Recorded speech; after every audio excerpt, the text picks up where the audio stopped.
Kırgızlar qanday keremetli yerde turamiz. Jalpi dunyo yuzidan kelib turistlarni ko'rib turamiz. Fransiya.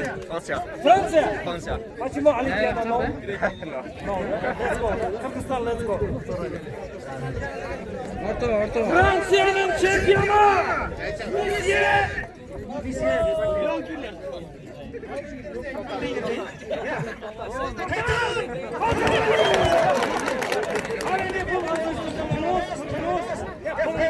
Rusya.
Ça fait bientôt 3 semaines qu'on est au Kirghizistan, un pays magnifique.